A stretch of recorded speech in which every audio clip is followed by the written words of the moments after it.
মানুষের জীবনের শেষ মুহূর্তের কথা সবচেয়ে গুরুত্বপূর্ণ হয়ে থাকে, সামারি হয়ে থাকে। তিনি সেখানে বলেছেন,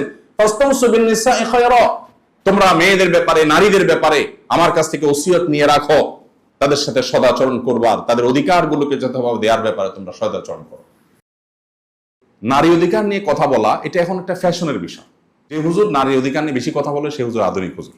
আমার ভক্তদের মধ্যে মহিলারা ভক্ত একটু বেশি, কারণ মহিলাদের অধিকার নিয়ে আমরা একটু বেশি কথা বলি। অবশ্যই এটা ইন্টেনশনালি বলি তা না, নানা কারণে বলা হয়ে যায়। তো এই কারণে দেখা যায় যে মহিলারা তুলনামূলক ভাবে বলে না এই হুজুর ভালো। তো মহিলাদের অধিকার নিয়ে কথা বলাটা এটা 2025-এর পৃথিবীতে এটা ফ্যাশনের বিষয়।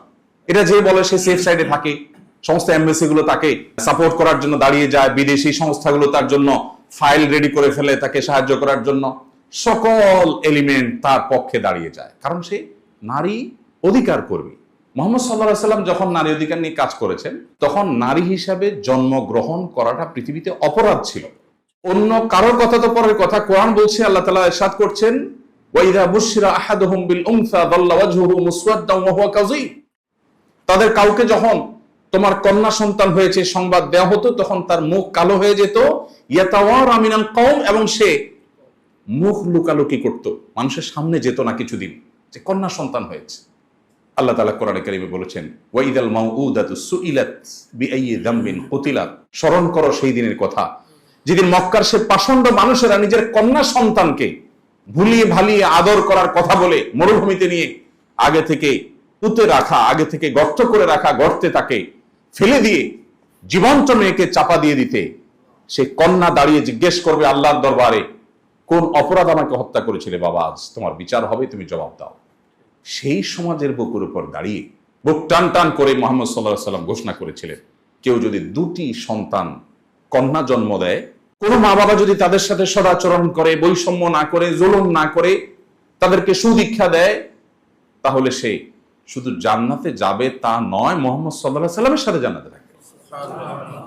ইমাম মালিক রাহমাতুল্লাহ আলাইহি আমাদের ফিকহের যে প্রসিদ্ধ 4টি থট মাযহাব, এর মধ্যে একটি থটের প্রতিষ্ঠাতা আপনারা জানেন, মদিনার মানুষ ছিলেন। তিনি বলতেন, আল আম্বিয়া ও আবুল বানাত, যার অর্থ হলো নবীগণ কন্যাদের বাবা। বেশিরভাগ নবী রাসূলদেরকে দেখা যায় আল্লাহ তাআলা মেয়ের বাবা করেছেন, ছেলের বাবা তুলনামূলক কম পাওয়া যায়। খোদ মুহাম্মদ সাল্লাল্লাহু আলাইহি ওয়াসাল্লামকে আল্লাহ তাআলা ছেলে দিয়েছেন, কিন্তু ছেলে শৈশবেই নিয়ে গেছেন। 4টি সন্তান তার বড় হয়েছে, বেড়েছে, স্বাভাবিক জীবন পেয়েছে, তাদের 4 জনই কন্যা। এটা কিন্তু সাধারণ বা কাকতালীয় কোনো বিষয় নয়। অর্থাৎ আল্লাহ তাআলা নারী অধিকার সত্যিকার অর্থে তাকে দিয়ে প্রতিষ্ঠা করবেন, নারীদেরকে বঞ্চনার হাত থেকে মুক্তির কান্ডারি বানাবেন, সেজন্য তার ঘরে 4টি কন্যা সন্তান দিয়েছেন আল্লাহ। ছেলে সন্তান দিয়েছেন যেগুলো সবগুলো নিয়ে গেছেন, একটাকে রাখেন। মানে তিনি নিজের কন্যার বাবা হিসাবে গর্বিত মানুষ হয়ে মক্কা এবং মদিনা সহ তখনকার পৃথিবীর মানুষকে সভ্যতা শিখাবেন, কিভাবে মেয়েদেরকে মমতা দিয়ে বড় করতে হয়। তার প্রতি নাজিল হওয়া সূরাগুলোর মধ্যে সর্ববৃহৎ আয়তনের সূরাগুলোর একটি হলো সূরাতুন নিসা, অর্থাৎ নারী সংশ্লিষ্ট সূরা। কিন্তু কোরআনের কোথাও সূরাতুর রিজাল বা পুরুষ সংশ্লিষ্ট সূরা নেই। মুহাম্মদ সাল্লাল্লাহু আলাইহি সাল্লাম তার বিদায় হজের ভাষণে মানুষের জীবনের শেষ মুহূর্তের কথা সবচেয়ে গুরুত্বপূর্ণ হয়ে থাকে, সামারি হয়ে থাকে। তিনি সেখানে বলেছেন, ফাস্তাউসু বিন নিসাই খায়রা, তোমরা মেয়েদের ব্যাপারে, নারীদের ব্যাপারে আমার কাছ থেকে ওসিয়ত নিয়ে রাখো, তাদের সাথে সদাচরণ করবার, তাদের অধিকারগুলোকে যথাভাবে দেওয়ার ব্যাপারে তোমরা সদাচরণ করো। প্রিয় ভাইরা, নবী করিম সাল্লাল্লাহু আলাইহি সাল্লাম মায়ের জাতিকে মুক্তি দেবার জন্য, তাদের সম্মানকে প্রতিষ্ঠিত করবার জন্য, পাতালের অতল তল থেকে তাদের মর্যাদাকে তুলে আকাশের সুউচ্চ আসনে আসীন করবার জন্য যত পদক্ষেপ নিয়েছেন, শত সহস্র গবেষণা করেও সেগুলো কোনো কুলকানা করা কঠিন হবে।